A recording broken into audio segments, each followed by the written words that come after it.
নমস্কার, আমি জ্যোতিষশাস্ত্রী শ্রী সনাতন বলছি।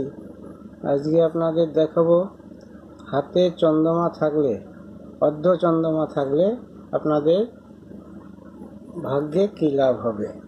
এই যে দুটো হাত যদি আপনি একসঙ্গে জড়ো করেন, তাহলে আপনার হাতে এই হৃদয় রেখা যদি দুটো হৃদয় রেখা যদি চন্দ্রমার মতো, অর্ধ চন্দ্রমার মতো আকার ধারণ করে, তাহলে আপনার ভাগ্য মোটামুটি ভালোই যাবে।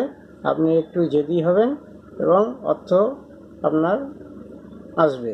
এবার এই হাতে রেখা যদি এরকম সোজা হয়, হৃদয় রেখা দুটো যদি এরকম সোজা নেমে আসে, তাহলে মনে করবেন আপনার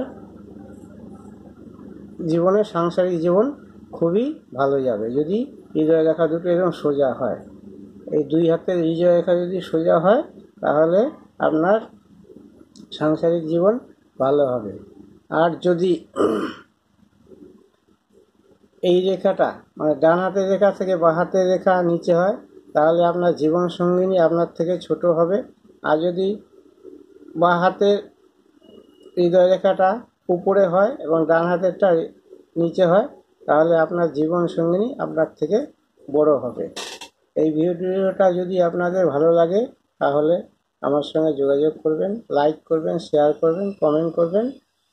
আমার মোবাইল নম্বর হচ্ছে 9333828747। নমস্কার।